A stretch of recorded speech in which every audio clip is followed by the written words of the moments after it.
Hola, bon dia, bona hora. Avui us vull parlar d'una tècnica, la tècnica de les vidrieres, però abans d'arribar a això, primer us he de parlar sobre el vidre. L'origen del vidre el trobem en el desert.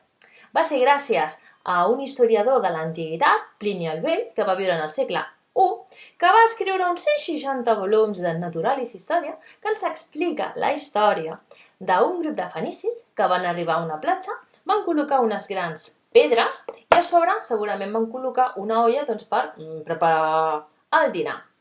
La sorpresa va arribar un cop finalitzat tot aquest tiberi i van veure que s'havia format com un líquid així translúcid sense color just a sota d'aquesta olla. I és que aquestes roques eren d'un mineral especial, de carbonato de calci, quasi anar. I això amb les temperatures de cocció, de fusió, s'havien com mig fos junt amb aquesta sorra de la platja i havien format el vidre. Toma ja. El vidre també el trobem en algunes de les vaixelles o restes de vaixelles egípcies. També sabem que en el segle V els romans ja l'utilitzaven per tapar les obertures de les finestres i Teòfil en el segle XII ens explica com utilitzar el vidre per fer vidrieres. Què necessitem? Imagineu-vos un puzzle, ¿vale? Doncs necessitem primer fer com si fos el dibuix, el plànol, el retallem, després faríem el mateix amb diferents fragments de vidre i els uniríem amb unes petites làmines així pel mig, ¿vale? Que serien o al principi de coure, de plom i posteriorment ja en l'època modernista a algú se li va ocórrer utilitzar l'estany Tiffany per fer-ho encara més lleuger, que no pesés tant.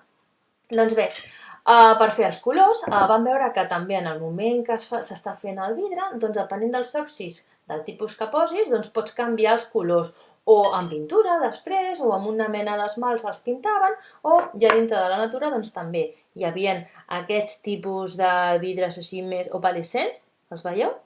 Són de diferents, cadascú és diferent. Cosa que esmalt s'ha deixat la meva amiga Marc. Gràcies, Marc. Doncs bé, per què és important això?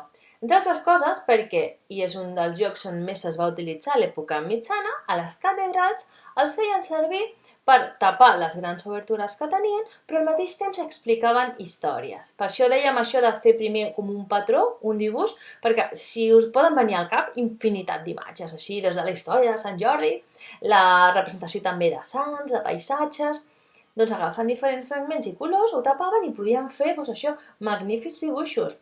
Aquest en concret, aquest vidre que tinc, es diu vidre catedral, perquè per una banda és completament llis, perquè pugui facilitar jo l'entrada de la llum, de fora, però per l'altra banda és molt rugós, perquè això dona privacitat, intimitat.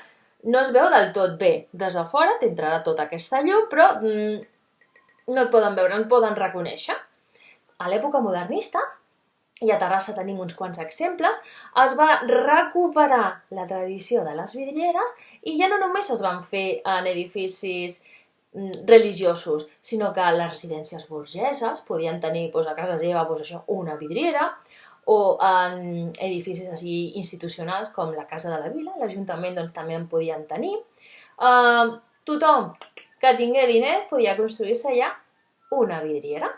Allò que us comentava abans d'això de que aquestes plaques d'estany, doncs Tiffany va ser un senyor que va aplicar aquesta tècnica de les vidrieres a altres objectes més petits, com podrien ser grans o petites làmperes. Doncs bé, en el pròxim vídeo, ara que ja sabem una mica aquesta tècnica de les vidrieres, us parlaré d'exemples de vidrieres modernistes de la ciutat de Terrassa. Doncs vinga, fins al proper vídeo. Adéu!